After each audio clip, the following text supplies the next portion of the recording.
Can you think of a favorite memory of your dad? When I was going off to service, he took me to the train station. My mother had passed away when I was born. There were just the two of us, and now I was leaving and he was going to be alone. He didn't say a lot, but he said he'd be thinking about me. And at that time, you didn't give each other a big hug. That wasn't real manly at that time. We shook hands and we just turned around and left, but that was a very special time.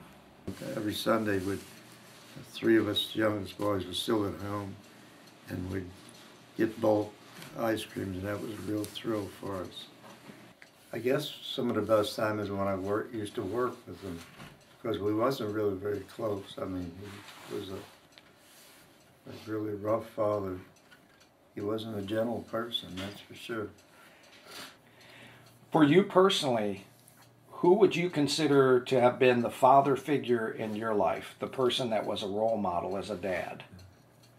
Well, I had older brothers, and Charlie, my brother, I used to do a lot of things with him.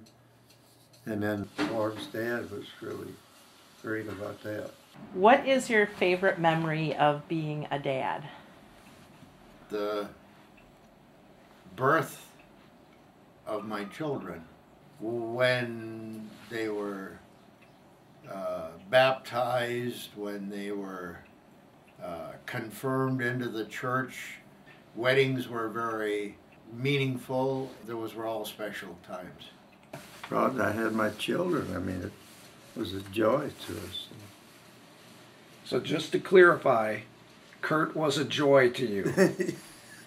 Is that what you're saying? Sometimes.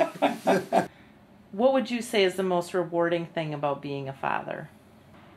When things turn out and you see their children turn to God and feeling that in some small way you may have been a part of that.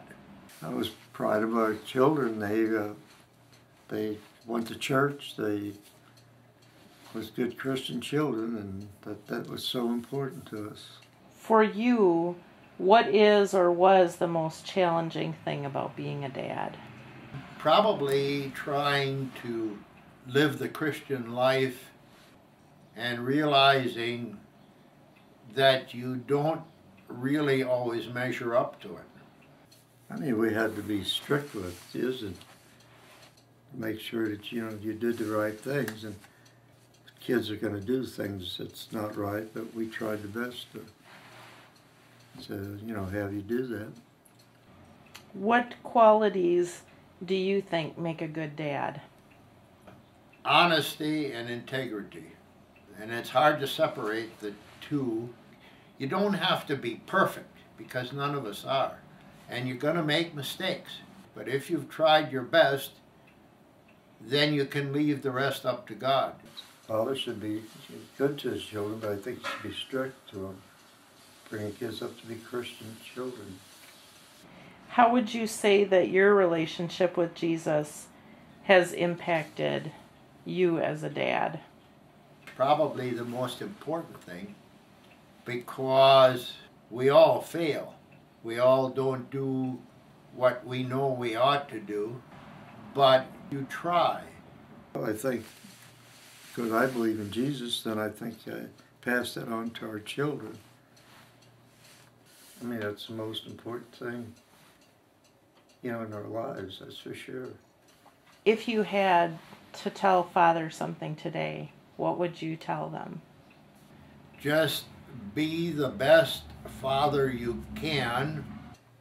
You need to love your children, and You'll need to pray to God for wisdom. the main thing is raise your kids in a Christian home. Be honest with your children. You're never going to be just everything perfect. Make sure you take them to church.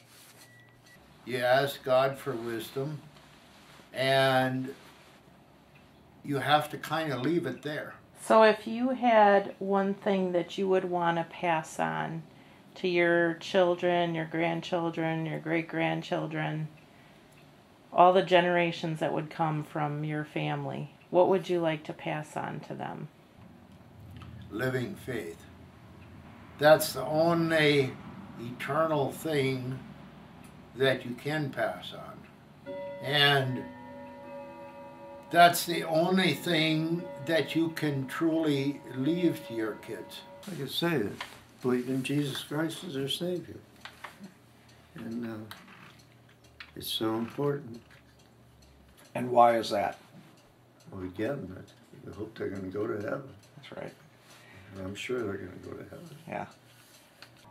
The only thing you can really give them is hopefully pass on that faith. And because that's eternal. And I think you've done that.